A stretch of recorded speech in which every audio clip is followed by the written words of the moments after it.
Mi yerno dijo, no hay lugar para él en el auto, pero él no sabía quién pagó ese auto. Estoy cerrando el portón de mi propia casa en la cara de mi hija. Ella llora del otro lado.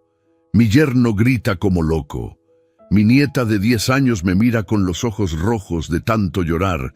Viejo inútil, abre la puerta, ese carro es de la familia. Ruge Héctor, mi yerno, con la cara roja de furia, pero yo no abro, porque ese carro plateado que él conduce como si fuera suyo, lo pagué yo, con el sudor de 40 años como electricista. Esa casa donde me dejó varado bajo el sol, la construí yo, ladrillo por ladrillo, y ese respeto que él nunca tuvo, ahora simplemente se acabó. Dijiste que no había lugar para mí en el auto, Héctor. Le digo con calma, mostrándole los papeles de propiedad. Ahora no hay lugar para ti en mi vida. El portón se cierra. El silencio pesa más que 1000 gritos.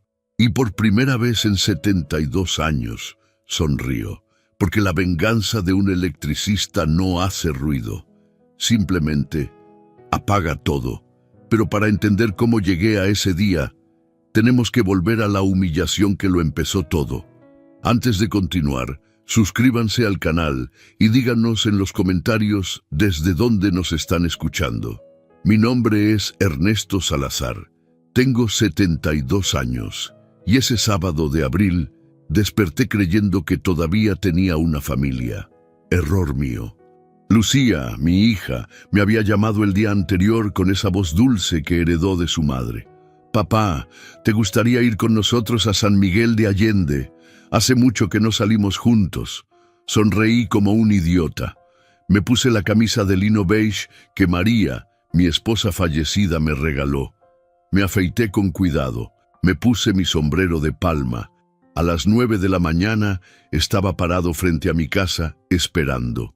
El sol de Querétaro caía vertical. Doña Marta, mi vecina, regaba sus plantas. «¿Don Ernesto de paseo hoy?» «Sí, doña Marta, mi hija me invitó. ¡Qué bien! Disfrútelo mucho». Entonces apareció mi Chevrolet Malibu, plateado doblando la esquina. Ese que compré con mi liquidación, ese que usé para llevar a Lucía al hospital cuando nació mi nieta, ese que presté a Héctor cuando su camioneta se descompuso. El carro se detuvo frente a mí. Héctor al volante, Lucía en el copiloto, Camila atrás con su mochila rosa.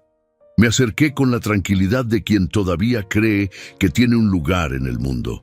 Héctor bajó la ventanilla. El aire frío del aire acondicionado escapó como una bofetada. «Buenos días, Héctor», saludé. Él me miró de arriba a abajo. Sus ojos recorrieron mi camisa, mi sombrero, mi rostro de 72 años. Y entonces lo dijo. No hay lugar para él en el auto. El mundo se detuvo. No me lo dijo a mí. Le habló a Lucía como si yo fuera un bulto. Un problema, una molestia. Miré a mi hija esperando que dijera algo, que me defendiera, que recordara todo lo que hice por ella. Pero Lucía solo bajó la mirada. «Mamá, pero el abuelo», empezó Camila desde atrás. «¡Silencio, Camila! Los adultos están hablando», ladró Héctor. Nadie hablaba, solo había silencio. «Papá, lo sentimos mucho», susurró Lucía sin mirarme. «Llevamos muchas cosas. Tal vez en otra ocasión». El motor rugió. Retrocedí 2 pasos. El carro arrancó levantando polvo. Vi a Camila girarse en el asiento trasero, con las manos en el cristal y los ojos llorosos, moviendo los labios. «Lo siento, abuelo». Los vi alejarse. El sol rebotaba en el capó plateado de mi carro. Doblaron la esquina. Desaparecieron. Doña Marta dejó de regar. Me miraba en silencio. No dije nada. Simplemente caminé de regreso a mi casa.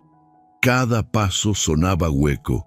El sudor me bajaba por la espalda. El sombrero me pesaba como una corona de espinas. Entré. Cerré la puerta con cuidado. Me senté en el sillón que María y yo compramos hace 40 años.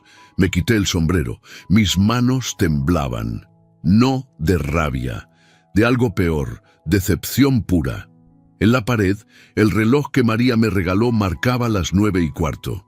El segundero llevaba meses detenido.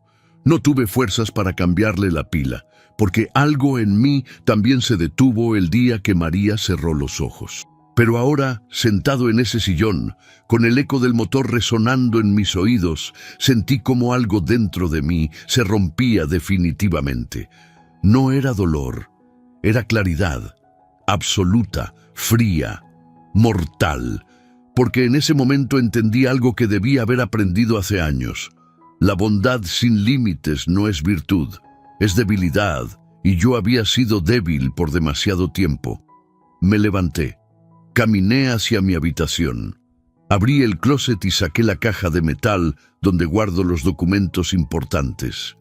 Ahí estaban, la escritura de la casa, el testamento que hice después de la muerte de María y los papeles del carro, todos a mi nombre, todos firmados por mí, todos míos.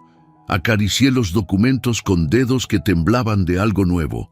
No era miedo, era poder, porque Héctor y Lucía acababan de cometer el peor error de sus vidas. Me subestimaron. Y un electricista sabe mejor que nadie que cuando subestimas el voltaje, el cortocircuito puede ser mortal. Cerré la caja. Volví a la sala. Me serví un vaso de agua fría y me senté de nuevo en el sillón, pero esta vez no estaba roto, estaba calculando, planificando, reconectando cada cable de mi vida con precisión quirúrgica, porque si algo aprendí en 40 años arreglando instalaciones eléctricas es esto: cuando un sistema falla, no haces ruido, no gritas, no lloras. Simplemente cortas la corriente y dejas que la oscuridad les enseñe lo que la luz no pudo. No sabían que ese día su desprecio encendió mi venganza. La casa nunca había estado tan silenciosa. Me quedé sentado en ese sillón hasta que el sol cambió de posición y las sombras de la tarde comenzaron a trepar por las paredes. El reloj seguía detenido en las 9:15. Como si el tiempo mismo hubiera decidido rendirse conmigo. Miré alrededor. Todo en esta sala cuenta una historia. La mesa de centro que María encontró en un mercado de antigüedades. Las cortinas color vino que ella misma cosió. La fotografía de nuestra boda colgada junto a la ventana. 50 años atrás, yo tenía 22 y ella 20.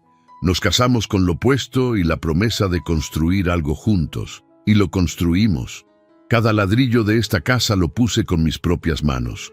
Cada cable eléctrico, cada apagador, cada foco. Trabajé dobles turnos durante años para que Lucía nunca le faltara nada, para que estudiara, para que tuviera lo que yo nunca tuve. Y esto es lo que recibo. Un portazo en la cara. 3 golpes suaves en la puerta me sacaron de mis pensamientos. «Don Ernesto, ¿está usted bien?». La voz de doña Marta sonaba preocupada del otro lado. Me levanté despacio. Mis rodillas crujieron. 72 años pesan cuando el alma también duele. Abrí la puerta.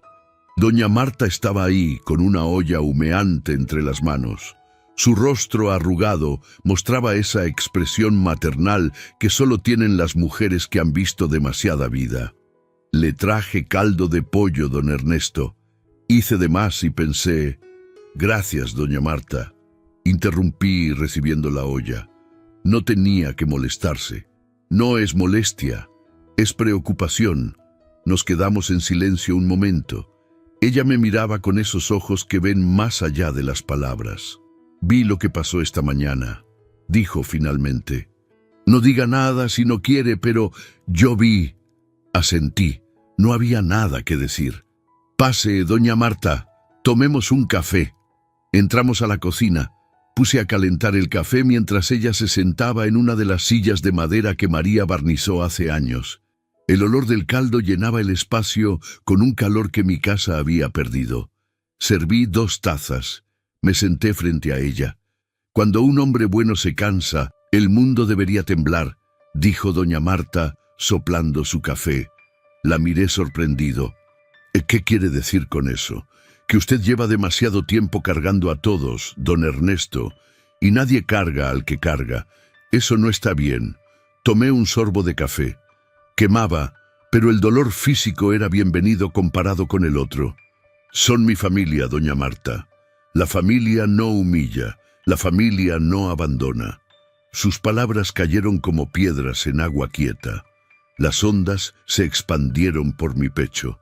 Ese carro que se llevaron, continuó ella, ese que usted compró con su sudor, ese mismo carro donde su yerno lo dejó plantado como si fuera basura. ¿Sabe qué es eso, don Ernesto? ¿Qué? Robo. Robo del alma. Terminamos el café en silencio. Doña Marta se despidió con un abrazo que olía a jabón de lavanda y dignidad. Cuando cerré la puerta, la casa volvió a quedar en silencio. Pero era un silencio diferente. Ya no era vacío. Era espacio para pensar. Caminé hacia mi habitación. La luz de la tarde entraba sesgada por la ventana, pintando rayas doradas en el piso de mosaico. Abrí el closet y volví a sacar la caja metálica. La puse sobre la cama. Adentro, además de los documentos, había una llave extra del carro envuelta en una bolsa de plástico. Un recibo de compra fechado hace 7 años. Factura en mano. 285,000 pesos, mi liquidación completa. El multímetro viejo que usé durante décadas. Un cuaderno pequeño donde María anotaba recetas. Abrí el cuaderno. Las páginas amarillentas olían a tiempo. Pollo en mole, arroz rojo, flan de vainilla. Su letra inclinada, perfecta, llena de amor en cada trazo. Al final del cuaderno había páginas en blanco. Busqué un bolígrafo en el cajón de la mesita de noche. Lo destapé y escribí con letra firme. No habrá ruido, pero sí memoria. Cerré el cuaderno, lo devolví a la caja junto con los documentos, pero me quedé con la llave del carro en la mano. La acaricié con el pulgar, fría, metálica, real. Esa llave representaba más que un vehículo. Representaba cada hora extra que trabajé, cada poste que subí bajo la lluvia, cada descarga eléctrica que me hizo temblar, pero no rendirme. Representaba mi vida, y nadie me la iba a quitar. Me senté en la orilla de la cama. La luz del atardecer se volvía naranja. Afuera, los pájaros cantaban su despedida al día. Por primera vez en 3 años desde la muerte de María, sentí algo parecido a un propósito. No era venganza todavía, era decisión. Porque en 40 años como electricista aprendí algo fundamental. Antes de arreglar cualquier instalación, primero debes identificar dónde está el problema. El cortocircuito en mi familia era claro. Héctor. Y todo cortocircuito tiene solución. Solo hay que saber dónde cortar. Me levanté. Guardé la caja de nuevo en el closet. Pero la llave del carro la metí en el bolsillo de mi pantalón. Salí al patio trasero. El sol se ponía detrás de las montañas lejanas, tiñendo el cielo de púrpura y oro. Respiré hondo.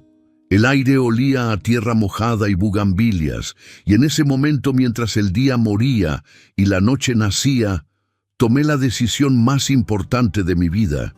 Ya no iba a ser el hombre bueno, el hombre paciente, el hombre invisible. Iba a ser el electricista, el que sabe exactamente qué cable tocar para que todo se apague. Y fue ahí donde empecé a reconectar mis propios cables. 3 días después, Lucía apareció en mi puerta con 2 tuppers de comida. «Papá, hice de más y pensé en traerte un poco». Sonreía, esa sonrisa que conocí desde que era niña, pero ahora había algo diferente en ella, algo forzado. La dejé pasar.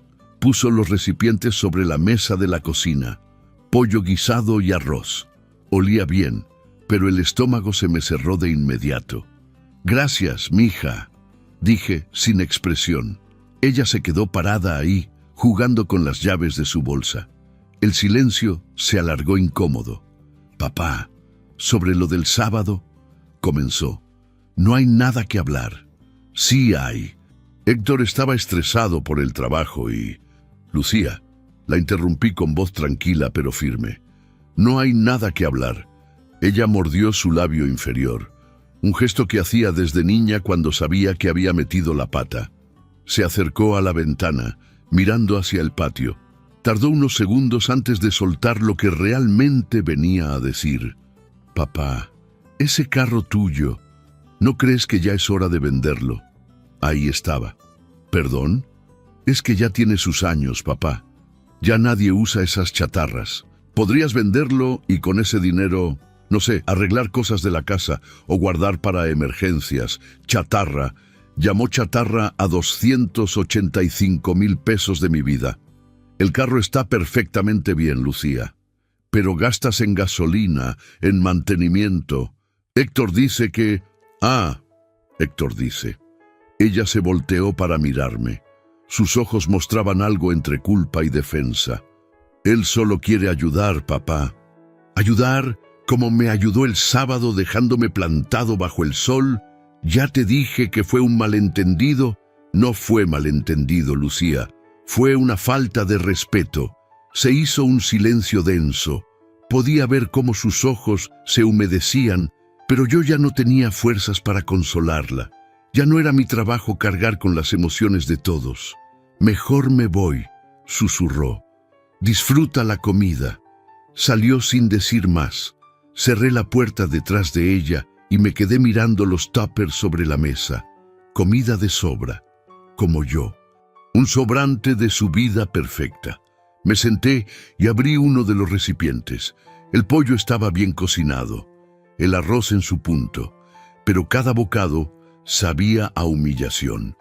Mientras comía solo en esa cocina donde María y yo compartimos miles de cenas, me di cuenta de algo terrible. Mi hija hablaba como Héctor, usaba sus mismas palabras, sus mismos argumentos, su mismo desprecio disfrazado de preocupación. La había perdido, tal vez hace años, tal vez desde que se casó con ese hombre. Pero definitivamente la había perdido. Dejé el tenedor sobre el plato, ya no tenía hambre. Al día siguiente tenía que hacer un trámite. Mi pensión se deposita cada mes y necesitaba hacer unos pagos. Caminé las 6 cuadras hasta el banco bajo el sol de mediodía. La fila era larga. Esperé pacientemente hasta que me tocó el turno. «Buenos días, don Ernesto», me saludó la cajera, una muchacha joven que siempre me atiende. «¿En qué le puedo ayudar? Quiero hacer un retiro de 15,000 pesos». «Claro, déjeme verificar su cuenta», tecleó en la computadora, frunció el ceño. «Don Ernesto, su saldo es de 8,400 pesos. El mundo se detuvo por segunda vez en una semana». «¿Cómo? Tenía más de 30,000. Hubo movimientos recientes. Déjeme checar. Aquí dice que el día 25 se hizo una transferencia de 20,000 pesos a otra cuenta». «Yo no autoricé ninguna transferencia». La cajera se puso nerviosa. «Dice que fue autorizada por la señora Lucía Salazar. Ella aparece como cotitular de la cuenta, don Ernesto. Cotitular. La palabra me golpeó como un rayo de 20,000 voltios. Hace años, cuando María enfermó, puse a Lucía como cotitular por si acaso, para emergencias, para que pudiera ayudarme si yo no podía moverme. Nunca pensé que lo usaría así». «¿Puede darme un estado de cuenta de los últimos 3 meses?» Pregunté con voz temblorosa. «Sí, claro». La impresora escupió 3 hojas. Las tomé con manos que ya no temblaban de tristeza. Temblaban de furia contenida. Salí del banco y me senté en una banca del parque cercano. Bajo la sombra de un árbol viejo, revisé cada línea del estado de cuenta. Transferencias, retiros, pagos... Todo bajo el nombre de Lucía, miles y miles de pesos, durante meses, tomados de me y pensión, del dinero que yo gané subiendo postes, arriesgando mi vida, trabajando bajo la lluvia y el sol. No era solo traición emocional, era robo. Las hojas se arrugaron entre mis dedos. Doña Marta tenía razón, robo del alma. Me quedé ahí sentado quién sabe cuánto tiempo, viendo pasar a la gente, escuchando el sonido de los niños jugando en los columpios. Y en mi cabeza las conexiones comenzaron a hacerse. Héctor Necesitaba dinero. Lucía le daba mi dinero. Por eso querían que vendiera el carro. Por eso me empujaban a simplificar mi vida. No era preocupación, era codicia. Doblé las hojas y las guardé en mi bolsillo junto con la llave del carro. Caminé de regreso a casa con pasos firmes. Al llegar, no me senté en el sillón a lamentarme. Fui directo a mi cuarto de herramientas, ese pequeño espacio en el garaje donde guardo décadas de trabajo. Abrí la caja de herramientas y saqué mi viejo multímetro. La pintura estaba descascarada, los cables gastados, pero funcionaba perfectamente. Lo encendí. La pequeña pantalla se iluminó. Y por primera vez en años sentí algo que había olvidado. El deseo de arreglar algo. No un apagador, no un cable pelado, mi propia vida. Porque un electricista sabe esto mejor que nadie. Cuando el sistema está corrupto, no lo parches, lo desconectas, lo recableas y lo vuelves a encender bajo tus términos. Apagué el multímetro y lo guardé de nuevo, pero esta vez con una sonrisa en los labios, porque el diagnóstico estaba claro. Y el primer cortocircuito que causaría sería en su orgullo. A mitad de la segunda semana, Héctor apareció sin avisar. Tocó el timbre con insistencia, 3 veces. 4, como si mi casa fuera suya. Abrí la puerta. Ahí estaba, con su camisa de marca, su reloj vistoso brillando bajo el sol, y esa sonrisa falsa que usa cuando quiere algo. «Suegro, buenas tardes. ¿Puedo pasar?» Nunca me había llamado suegro con respeto. Siempre sonaba como un insulto disfrazado. Me hice a un lado. Entró como si fuera el dueño. Se quedó parado en medio de la sala, mirando todo con ese gesto de superioridad que tanto lo caracteriza. Sus ojos recorrieron las paredes, los muebles, el piso. «¿Le ofrezco algo?», pregunté por pura cortesía. «Un café no estaría mal». Fui a la cocina. Puse a calentar el agua. Desde ahí lo escuchaba caminar por la sala, husmeando. «Suegro, esta casa ya está muy viejita, ¿no cree?», gritó desde la sala. No respondí. «Digo, los muebles, las paredes, todo huele a antiguo, como yo». Volví con 2 tazas de café. Se lo di y me senté frente a él. Héctor tomó un sorbo y arrugó la nariz. «¿No tiene de otro café? Este está muy amargo». «Es el que hay», dejó la taza sobre la mesa con un golpe seco. «Mire, suegro, vine a hablar de algo importante. Lucía y yo estamos preocupados por usted». Ahí venía. ¿Preocupados? Sí, usted vive solo aquí, en esta casa grande. A su edad es peligroso. ¿Qué pasa si se cae? ¿Si le da algo?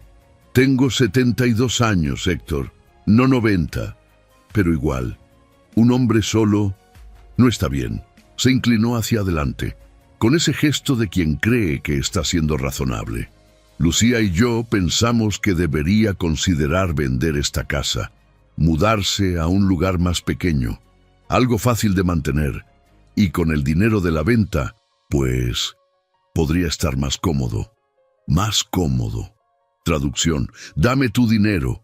Esta casa no está en venta, Héctor. No digo que ahora, pero piénselo. Además, el carro ese que tiene, también podría venderlo. Total, ya no maneja mucho. Nosotros lo podemos llevar a donde necesite, como me llevaron el sábado. Se puso rígido, su sonrisa falsa desapareció. Eso fue un malentendido. Ya se lo explicó Lucía. No fue malentendido, fue una falta de respeto. Ay, suegro, no sea dramático. No había espacio y ya, no lo tome personal. ¿Cómo no lo voy a tomar personal? Es mi carro. Técnicamente es un bien familiar. Técnicamente, lo interrumpí, está a mi nombre, pagado con mi dinero. Y lo que yo haga con él es mi decisión. Héctor se recargó en el respaldo del sillón. Su rostro cambió. Ya no había sonrisa falsa, solo irritación pura. ¿Sabe qué, suegro? Usted tiene un problema de actitud. Lucía me lo ha dicho, siempre tan orgulloso, tan terco, por eso está solo. Las palabras flotaron en el aire como chispas antes de un incendio. Creo que es hora de que se vaya, dije con calma. Me voy cuando quiera. Esta es mi casa y le estoy pidiendo que se vaya. Nos miramos fijamente, sus ojos oscuros contra los míos. Dos hombres, dos generaciones, dos mundos en guerra silenciosa. Finalmente se levantó. Está bien, me voy, pero piense en lo que le dije. Por su propio bien. Caminó hacia la puerta. Antes de salir se volteó. Ah, y otra cosa. Lucía me dice que usted todavía tiene acceso a la cuenta del banco. Vamos a tener que arreglar eso, para evitar confusiones. Salió. Cerré la puerta con fuerza. Mi corazón latía rápido. Las manos me temblaban, pero no de miedo, de claridad absoluta. Porque ahora ya no había dudas. Héctor no solo quería mi dinero, quería mi casa, mi carro, mi dignidad. Quería borrarme. Me senté en el sillón, respiré profundo, conté hasta 10, y entonces sonreí, porque Héctor acababa de cometer un error fatal. Me subestimó. Pensó que por ser viejo soy tonto, pensó que por ser callado soy débil. Pero hay una diferencia entre paciencia y debilidad, y esa diferencia estaba a punto de aprenderla. Al día siguiente, muy temprano, caminé 2 cuadras hasta una cabina telefónica. Hice un reporte anónimo a Protección Civil y a la CFE sobre una instalación peligrosa en el depósito de carros usados de la calle Morelos. Di la dirección exacta y colgué.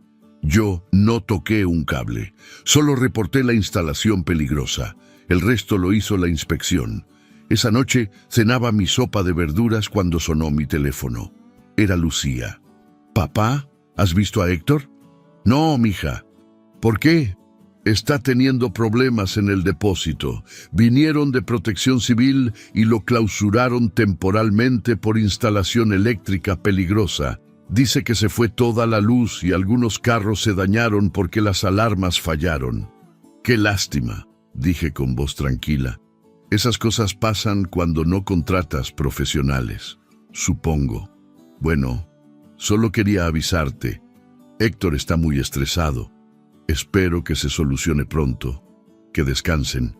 Colgué. Me terminé la sopa despacio, disfrutando cada cucharada. Lavé el plato, sequé la mesa, apagué las luces de la cocina. Me senté en mi sillón con un vaso de agua fría. Afuera, la noche de Querétaro estaba tranquila. Las cigarras cantaban. Una brisa suave movía las cortinas, y por primera vez en semanas dormí profundamente, sin pesadillas, sin angustia, porque el primer mensaje había sido enviado, no con sabotaje, no con venganza sucia, con la verdad, y Héctor ni siquiera sabía que había sido yo. No lo sabían, pero el viejo inútil seguía sabiendo dónde cortar la corriente. Esa noche dormí por primera vez en paz, y con una idea clara en la cabeza. Los siguientes días fueron de silencio estratégico. Lucía llamó 2 veces. No contesté. Dejó mensajes preguntando si estaba bien. Los ignoré. Necesitaba espacio, necesitaba pensar, necesitaba moverme sin que ellos supieran mis pasos. Ese lunes, a primera hora, me puse mi mejor camisa, la de cuadros azules que María planchaba con tanto cuidado. Me peiné frente al espejo, me vi a los ojos. El hombre que me miraba ya no era el mismo que esperaba bajo el sol hace 2 semanas. Este hombre tenía un plan. Salí de casa a las 8. El aire fresco de la mañana me llenó los pulmones. Caminé con paso firme hasta la avenida principal y tomé un taxi. «A la notaría de la calle Juárez, por favor». El taxista asintió y arrancó. Durante el trayecto miré por la ventana. Querétaro despertaba lentamente. Los comercios abrían. La gente caminaba con prisa, la vida seguía su curso, ajena a las revoluciones silenciosas que ocurren en el corazón de un hombre. La notaría estaba en un edificio antiguo del centro. Subí las escaleras despacio, mis rodillas protestando a cada escalón, pero mi voluntad más fuerte que cualquier dolor físico. La recepcionista me recibió con una sonrisa amable. «Buenos días, señor. ¿En qué podemos ayudarle? Necesito ratificar firmas y dejar constancia de propiedad de un vehículo. Por supuesto, el licenciado Morales lo puede atender. Un momento. Esperé sentado en una silla de cuero viejo. Las paredes estaban llenas de títulos universitarios y fotografías de familia. Todo ahí olía a legalidad, a permanencia, a cosas que no se pueden borrar con palabras bonitas. Don Ernesto Salazar, llamó un hombre de unos 50 años, con traje gris y una expresión seria pero amable. Lo seguí a su oficina. Dígame, don Ernesto, ¿en qué le puedo servir? Saqué los papeles del carro de mi bolsa, los puse sobre el escritorio. Este vehículo está a mi nombre. Quiero ratificar firmas y dejar constancia clara de que soy el único propietario, que nadie más pueda hacer movimientos con él. El licenciado revisó los documentos con atención. Entiendo. Podemos hacer una ratificación de firmas y un acta notarial estableciendo que usted es el único titular con facultades plenas. También le sugiero que vaya después a control vehicular para que quede una anotación administrativa. Perfecto. ¿Hay alguna razón específica para esto?, preguntó con delicadeza. Lo miré directo a los ojos. Sí, la hay. No preguntó más.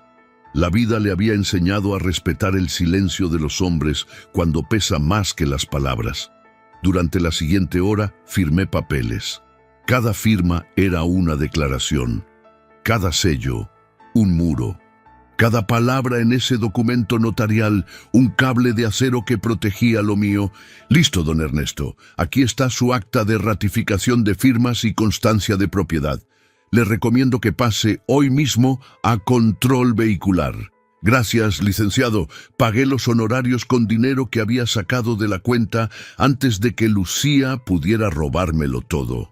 Guardé los documentos nuevos en un sobre Manila. Salí de la notaría sintiéndome 10 años más joven. Tomé otro taxi. Esta vez a las oficinas de control vehicular.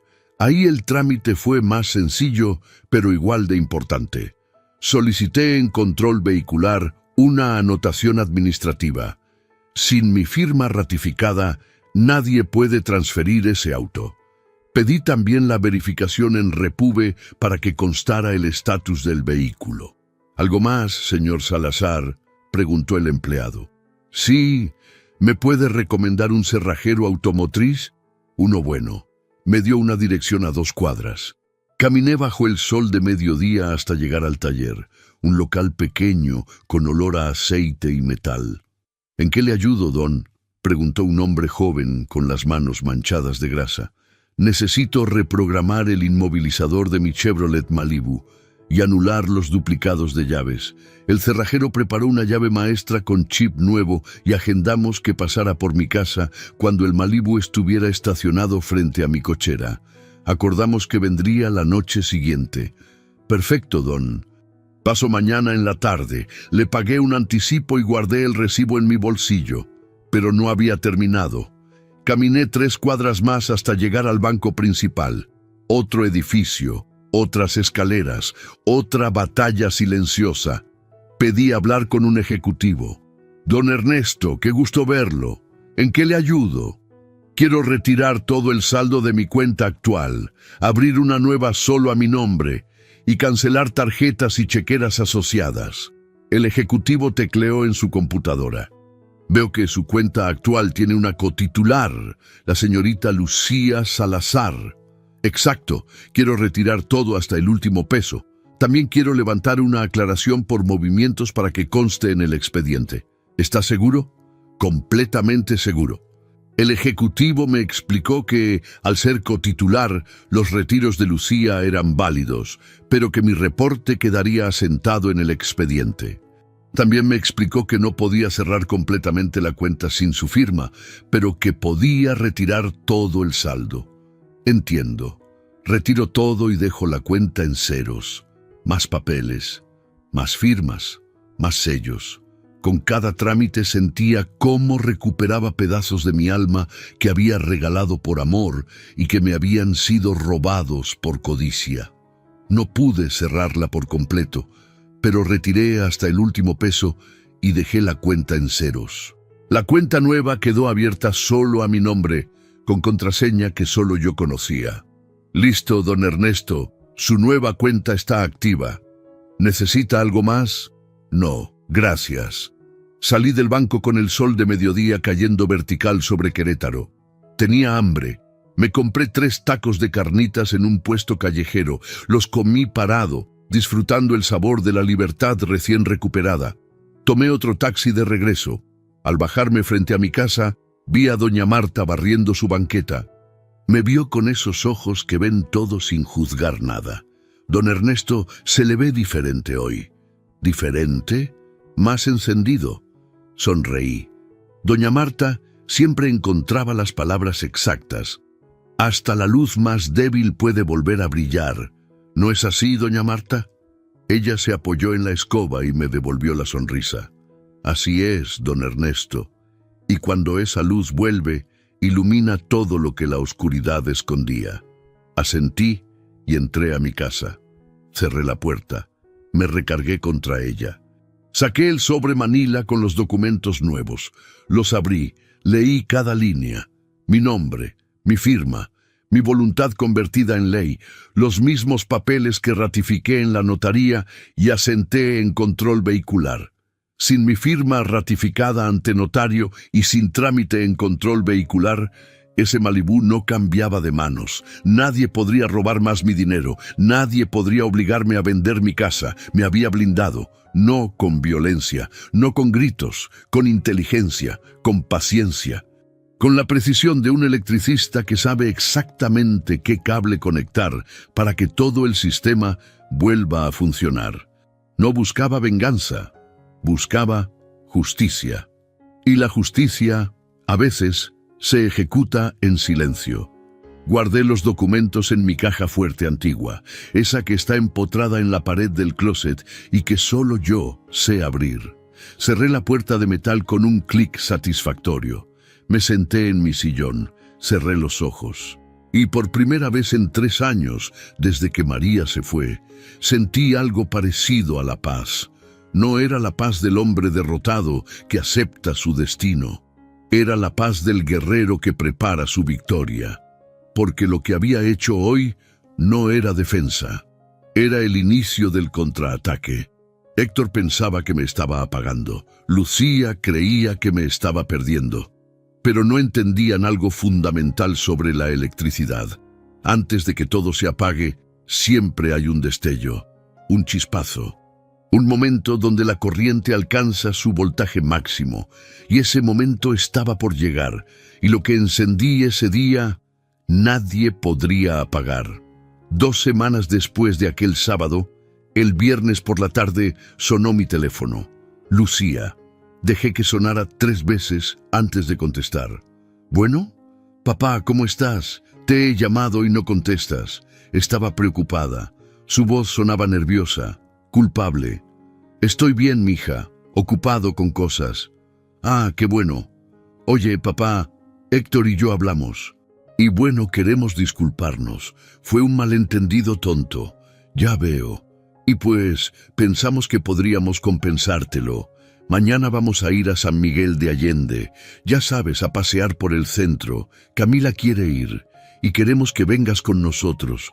Silencio de mi parte. Papá, ¿sigues ahí? Aquí estoy. ¿Qué dices? ¿Vienes? Esta vez sí hay lugar, lo prometo. Pero una parte de mí, esa parte oscura que había despertado, quería ver exactamente hasta dónde llegaba su falsedad. Está bien, dije finalmente. ¿A qué hora? A las 9 de la mañana, te pasamos a recoger. Ahí estaré. Colgué, me quedé mirando el teléfono en mi mano. Sabía lo que iba a pasar. Lo sabía con la certeza de un electricista que reconoce un circuito defectuoso. Pero necesitaba verlo con mis propios ojos. Necesitaba la confirmación final. Esa tarde, el cerrajero vino como habíamos acordado. Pasó a mi cochera donde estaba estacionado el Malibú. Con equipo especializado, Borró las llaves viejas del sistema y programó el inmovilizador para que solo mi llave maestra pudiera encender el motor. Listo, don Ernesto. Desde ahora, solo esta llave despierta ese motor.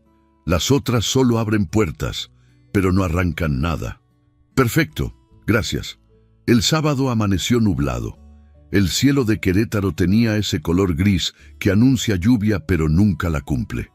Me levanté temprano. Me bañé. Me puse pantalones de mezclilla limpios y una camisa a cuadros verdes. Me peiné frente al espejo. Me coloqué mi sombrero. Me vi al espejo y sonreí. No era la sonrisa del hombre esperanzado. Era la sonrisa del hombre que va a la guerra sabiendo que ya ganó. A las 9 en punto, escuché el motor de mi Malibú acercándose. Salí de la casa. Doña Marta estaba en su jardín. Nuestros ojos se encontraron. Ella frunció el ceño, como si pudiera sentir lo que yo ya sabía. El carro se detuvo frente a mí. Lucía bajó la ventanilla. Sonreía grande, demasiado grande. «Buenos días, papá. ¿Listo para el paseo?» «Listo». Caminé hacia el carro. Camila me saludó desde atrás, moviendo su manita con entusiasmo genuino. Ella, al menos, todavía era inocente. Héctor estaba al volante con sus lentes oscuros. No me miró. Me acerqué a la puerta trasera. Lucía salió del carro rápidamente. «Déjame ayudarte, papá».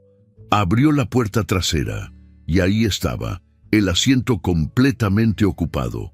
2 hieleras grandes, bolsas de comida, una mochila enorme, todo perfectamente acomodado para que no hubiera espacio.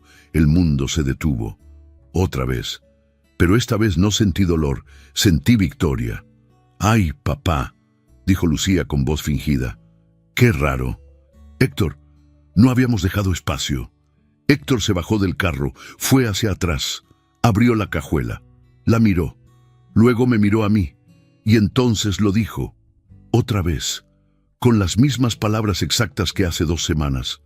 «No hay lugar para él en el auto». Lucía se llevó las manos a la boca fingiendo sorpresa. «Ay, no, Héctor, pero habíamos quedado». «No hay lugar, Lucía. ¿Qué quieres que haga? ¿Que tire las cosas?» Camila comenzó a llorar desde el asiento trasero. «Abuelo, yo me bajo, yo me quedo, tú ve». «No, Camila», dijo Héctor con dureza. «Tú te quedas ahí sentada». El silencio cayó pesado como plomo.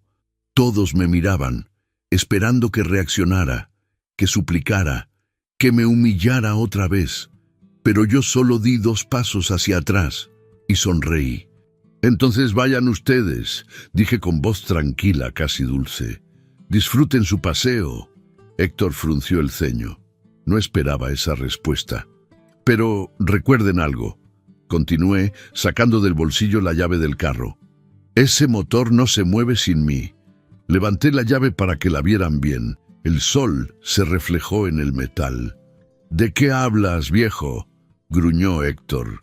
«Hablo de que este carro es mío, registrado a mi nombre, con constancia notarial y anotación en control vehicular. Sin mi firma ratificada y sin trámite en control vehicular, ese coche no cambia de manos». Lucía palideció. «Papá, ¿qué hiciste?» «Lo que debía hacer hace años, mija, proteger lo que es mío».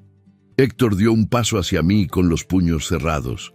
«Usted no puede hacer eso. Ese carro lo usamos nosotros. Ese carro lo pagué yo, con mi dinero, con mi trabajo.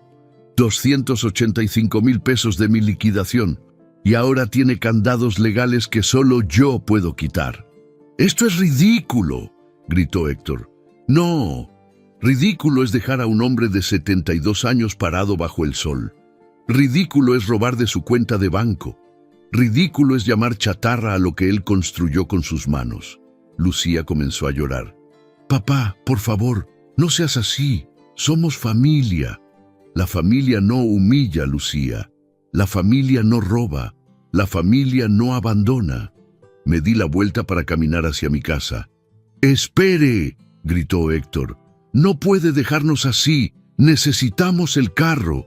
Me detuve. Me giré lentamente. Yo también necesitaba respeto, y mira cómo me fue. Le juro que voy a... ¿Vas a qué, Héctor?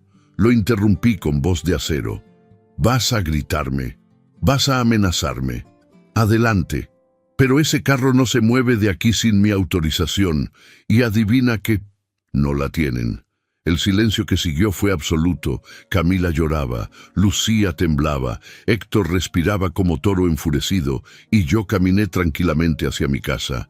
Entré, cerré la puerta, y desde la ventana los vi. Héctor golpeando el volante, Lucía llorando en la banqueta, Camila saliendo del carro para correr hacia la puerta de mi casa. Tocó con sus manitas pequeñas. Abuelo, por favor, yo te quiero, no estoy enojada contigo. Cerré los ojos. Esa vocecita era lo único que me dolía en todo esto. Pero no abrí, porque abrir esa puerta sería volver a ser el hombre débil. Y ese hombre había muerto hace 2 semanas bajo el sol de Querétaro. Escuché cómo Lucía se llevaba a Camila. Escuché cómo intentaban encender el carro. Intentaron encender el Malibu y no pudieron. El motor reconocía la llave, pero el inmovilizador los rechazaba. Lo dejaron ahí, frente a mi casa, sin saber que ya nunca volvería a moverse sin mi permiso. Escuché sus gritos, sus insultos, su desesperación y sonreí, porque el juego había terminado y yo había ganado. No entendieron la advertencia, hasta que fue demasiado tarde. 2 días pasaron en silencio absoluto. No hubo llamadas, no hubo visitas, ni siquiera mensajes. Era como si Héctor y Lucía estuvieran procesando lo que acababa de pasar, como si finalmente estuvieran entendiendo que el viejo al que podían pisotear ya no existía. Yo pasé esos días en paz, leí el periódico en mi sillón, podé las plantas del jardín, arreglé una lámpara que llevaba meses parpadeando. Doña Marta vino a tomar café el lunes por la tarde. ¿Qué pasó el sábado, don Ernesto? Los vi muy alterados. Aprendieron una lección, doña Marta. Nada más. Ella asintió con esa sabiduría de quien ha visto muchas guerras familiares. El silencio de un hombre justo pesa más que 1000 gritos, dijo, soplando su café. Así es. Brindamos con nuestras tazas y seguimos conversando de cosas sin importancia. El clima, los vecinos, la vida simple que sigue su curso. El martes por la tarde estaba regando las plantas del frente cuando escuché un carro acercándose. Un taxi. Se detuvo frente a mi puerta. Héctor bajó, solo. El Malibú seguía estacionado donde lo dejaron aquel día, inmóvil, mudo, mío. Héctor caminó con pasos bruscos, su cara estaba roja, las venas del cuello marcadas. Caminó directamente hacia el portón de mi casa y lo golpeó con el puño. Viejo inútil, abre la puerta. Dejé la manguera regando, cerré la llave del agua, me sequé las manos en el pantalón. Caminé hacia el portón con calma. ¿Qué necesitas, Héctor? Necesito que dejes de jugar. Dame la otra llave del carro. ¿Cuál otra llave? No te hagas. Sé que tienes una copia. El carro no enciende con la que tenemos. ¿Le hiciste algo? Sonreí. Por supuesto que le había hecho algo. Reprogramé el inmovilizador.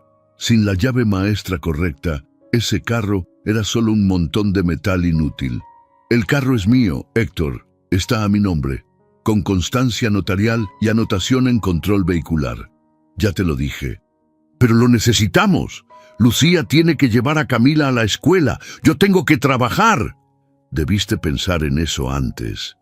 Héctor agarró los barrotes del portón con tanta fuerza que sus nudillos se pusieron blancos. Mire, viejo, no sé qué jueguito está jugando, pero se acabó. Ese carro ha sido de uso familiar durante años. Usted no lo usa. Nosotros sí. Yo lo pagué. Pero usted ya no lo necesita. Y tú no necesitabas humillarme, pero lo hiciste. Ay, por Dios, ¿todavía con eso? Fue hace semanas. Supérelo. Lo superé. Por eso estamos aquí. El portón tembló cuando Héctor lo sacudió con furia. Abra esta puerta ahora mismo o la tumbo. Saqué mi celular del bolsillo. Adelante, intenta tumbarla. Marco al 911 y a la patrulla del sector. Tú decides. Nos miramos a través de los barrotes. Dos hombres separados por metal, separados por mundos, separados por respeto perdido y dignidad recuperada. Entonces escuché otro carro llegar, otro taxi. Lucía bajó corriendo con Camila de la mano. «¡Héctor, para!», gritó Lucía. Corrió hacia el portón. Su rostro mostraba pánico. «Papá, por favor, abre. Necesitamos hablar». «Ya no hay nada que hablar, Lucía». «Sí hay. Papá, cometimos un error». «Lo admito». Héctor se disculpa. «¿Verdad, Héctor?» Héctor apretó la mandíbula, pero no dijo nada. «¿Verdad, Héctor?», repitió Lucía con más urgencia. «Lo siento», masculló entre dientes. «No te escuché», dije con calma. «Que lo siento, sí, ok, lo siento. Ahora dame la maldita llave». Me quedé en silencio unos segundos. Luego entré a la casa. Lucía y Héctor intercambiaron miradas de esperanza. Regresé con un sobre manila. Lo pasé entre los barrotes del portón. Lucía lo abrió con manos temblorosas. Sacó los papeles. Sus ojos recorrieron las líneas. Su cara palideció. «Papá, ¿qué es esto?» «Son los documentos de la notaría y control vehicular, el acta de cierre de la cuenta bancaria y la aclaración que abrí por los movimientos no autorizados. Pensé que te gustaría tener copias». «No, no puedes». «Ya lo hice». Héctor le arrancó los papeles de las manos. Los leyó. Su cara pasó de roja a morada. «Esto no es legal. Voy a demandar». «Adelante. Ya hablé con mi abogado en Querétaro. Todo está documentado». «Usted no tiene abogado». «Ahora sí, un despacho local muy bueno, con el dinero que salvé antes de que me lo robaras todo». Lucía se llevó las manos a la cara. Comenzó a llorar. «Papá, ¿por qué? ¿Por qué nos haces esto?». La pregunta flotó en el aire caliente de la tarde. Y entonces respondí con voz firme, clara, sin rastro de duda. «Dijiste que no había lugar para mí en el auto, Héctor. Ahora no hay lugar para ti en mi vida». El silencio que siguió fue ensordecedor. Camila me miraba con ojos enormes, llenos de lágrimas. «Abuelo», susurró, «lo siento, mi niña. Esto no es contra ti. Nunca contra ti». «Esto es una locura», gritó Héctor. «Nos está castigando por nada, no por nada, por todo». Di un paso atrás. Pueden quedarse con sus disculpas falsas, pueden quedarse con su arrepentimiento fingido, pero mi carro, mi casa, mi dinero y mi dignidad, esos se quedan conmigo. «Papá, no», gritó Lucía. «Somos tu familia». La familia no roba, la familia no humilla, la familia no abandona bajo el sol. Fue un error. Y este es mi corrección». Me di la vuelta. «Viejo desgraciado», rugió Héctor, «te vas a arrepentir». No me giré. Simplemente caminé hacia mi casa. Entré y cerré la puerta. El sonido de la tranca al cerrarse resonó como el martillo de un juez. Afuera escuchaba los gritos, los insultos, el llanto de Lucía, la vocecita de Camila preguntando qué pasaba, pero no abrí. Me senté en mi sillón, respiré profundo y sentí algo que no había sentido en años. No era felicidad, era justicia, fría, exacta, eléctrica. Porque un electricista sabe que cuando un sistema está roto, cuando los cables están cruzados y la corriente va por donde no debe, no lo reparas con palabras bonitas, lo apagas, lo desconectas y lo dejas en la oscuridad que ellos mismos crearon. Afuera, el motor del taxi arrancó. Se los llevaban, sin mi carro, sin mi dinero, sin mi perdón. Y por primera vez en 72 años de ser el hombre bueno, el hombre paciente, el hombre que siempre cedía, sonreí con los ojos cerrados. Y ese portazo fue el apagón de su soberbia. 3 semanas sin llamadas, 3 semanas sin visitas, 3 semanas de paz.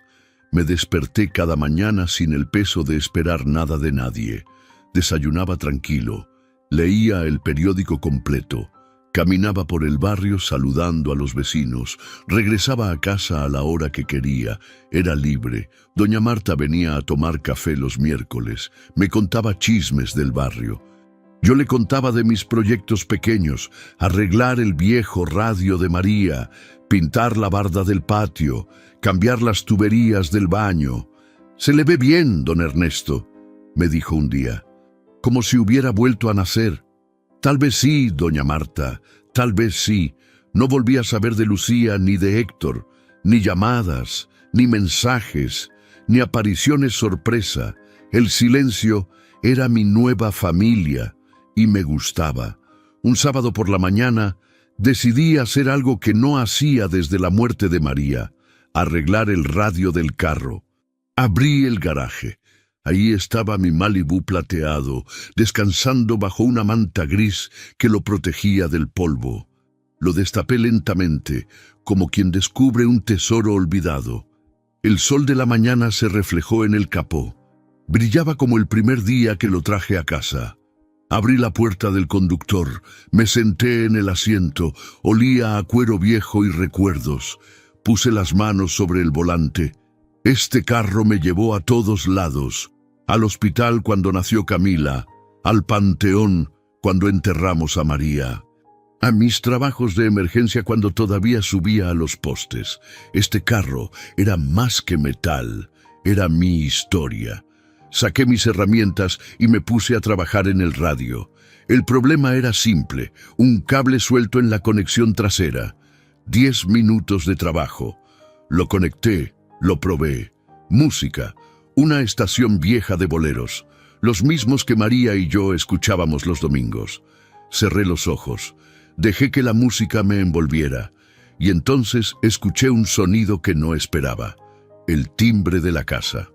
Me levanté del carro, caminé hacia la puerta del garaje, la abrí, nadie, pero en el piso había un sobre blanco. 2 semanas después, doña Marta tocó mi puerta con un sobre. «Es de Camila», dijo. Sus padres autorizaron que lo enviara. Lo recogí. No tenía remitente, solo decía «para el abuelo». Lo abrí con cuidado. Adentro había un papel doblado con una letra infantil, de esas que apenas están aprendiendo a escribir con letra cursiva. «Abuelo, quiero aprender contigo. Te quiero, Camila». Y debajo, con cinta adhesiva, había una memoria USB. Entré a la casa. Encendí la computadora vieja que casi no usaba. Metí la memoria, un solo archivo de audio. Le di clic. La voz de Camila llenó la habitación. «Hola, abuelo. Soy yo, Camila. Mamá y papá no saben que te estoy mandando esto. Doña Marta me ayudó. Abuelo, yo sé que estás enojado con ellos, y creo que tienes razón. Lo que te hicieron estuvo muy feo. Yo lloré mucho ese día. Pero quiero que sepas algo. Yo nunca voy a olvidar cómo me llevaste al parque cuando era chiquita, cómo me enseñaste a contar las estrellas, cómo me contabas historias de cuando mamá era niña. Abuelo, cuando sea grande, quiero aprender de ti. Quiero que me enseñes a ser fuerte como tú. Te quiero mucho. Siempre te voy a querer». El audio terminó. Me quedé sentado en esa silla vieja, frente a esa computadora antigua, con las lágrimas corriendo por mi rostro arrugado. No eran lágrimas de tristeza, eran lágrimas de algo que había olvidado que existía: esperanza. Guardé la carta de Camila en mi caja de tesoros, junto con los papeles del carro y las fotografías de María. Salí al patio. El sol estaba en su punto más alto. Querétaro brillaba bajo esa luz limpia que hace que todo se vea posible. Tomé mi teléfono, grabé un mensaje de voz. «Camila, mi niña, recibí tu carta y prometo enseñarte todo lo que sé, pero nunca permitas que apaguen tu valor. Nunca permitas que te hagan sentir menos. Y recuerda siempre, la luz más fuerte es la que brilla después de la oscuridad». Se lo mandé a través de doña Marta, quien, con autorización de sus padres para visitarla, se había convertido en nuestra mensajera secreta. Volví al garaje. Terminé de arreglar el radio, limpié el tablero, revisé los niveles de aceite y agua. Todo funcionaba perfectamente. Encendí el motor, ronroneó como gato satisfecho. Me subí, cerré la puerta, ajusté los espejos y manejé. Salí del garaje lentamente. Doña Marta estaba en su jardín. Me saludó con la mano. Le devolví el saludo. Manejé por las calles de Querétaro que conozco de memoria. Pasé por el centro, por el mercado, por la plaza donde María y yo nos tomábamos fotos cada aniversario. Manejé sin prisa, sin destino, solo por el placer de sentir el volante entre mis manos, de sentir que todavía puedo, que todavía soy. El sol se reflejaba en el capó plateado, el viento entraba por la ventana, los boleros sonaban suavemente en el radio, y sonreí, porque entendí algo fundamental en ese momento, algo que solo se aprende después de 72 años de vida. La venganza no siempre es oscuridad. La venganza no siempre es destrucción. A veces la venganza es simplemente esto: recuperar lo que es tuyo, recuperar tu voz, tu dignidad, tu luz, y dejar que los que te apagaron se queden en la oscuridad que ellos mismos crearon. Mientras tú vuelves a brillar. Manejé hasta la carretera que sale de Querétaro. Me detuve en un mirador con vista a las montañas. Apagué el motor, bajé del carro. Me quedé ahí parado, con el viento moviendo mi camisa, mirando el horizonte infinito. Y pensé en María, pensé en Camila, pensé en todos los años que viví siendo el hombre que todos necesitaban que fuera. Y finalmente, por primera vez, me permití ser el hombre que yo necesitaba ser. Volví al carro, encendí el motor y manejé de regreso a casa, porque eso es lo que haces cuando recuperas tu poder. No huyes. Vuelves, pero vuelves siendo otro, vuelves siendo tú. Un día me dijeron que no había lugar para mí en el auto. Hoy entiendo, el lugar que perdí en su coche, lo gané en mi paz. Quiero agradecer al canal Venganza con el Abuelo por darme este espacio para contar mi verdad. Si esta historia tocó algo dentro de ti, suscríbete, activa la campanita y déjame en los comentarios. ¿Perdonarías a un hijo que te traicionó? ¿O cerrarías la puerta para siempre? Gracias por escucharme.